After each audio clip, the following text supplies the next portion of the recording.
Max Landis said you cannot adapt Douglas Adams. How do you adapt Douglas Adams? Most of his brilliance is, sure, in the plots, but also in his written observations of life and people and character, and how do you adapt that? So what Max has done is take the essence of the Dirk character, the essence of the world that Douglas creates, and he's made something new and fresh out of it. When you're writing Douglas Adams, you have to mimic his dialogue, you have to mimic his tone, you have to mimic his sense of sort of, I hesitate to say arbitrary, but often random and surprising plot choices. Have you noticed an acceleration of strangeness in your life as of late? Perhaps a series of intense or extraordinary events which, as of now, seem unconnected, with the exception of each being separately bizarre. When you're doing Dirk Gently, one of the main things you need to make it a Dirk Gently thing is an absurdly convoluted, Byzantine, labyrinthian, needlessly complex mystery.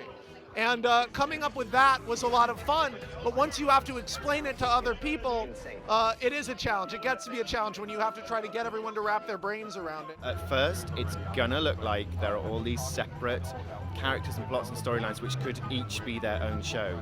It is connected! But the point of Dirk's kind of psychic powers is that everything is connected. He senses these tangential connections, everything is interconnected. And so, of course, over the scope of 8 episodes, you start to realize all of these stories are kind of feeding into one focal point.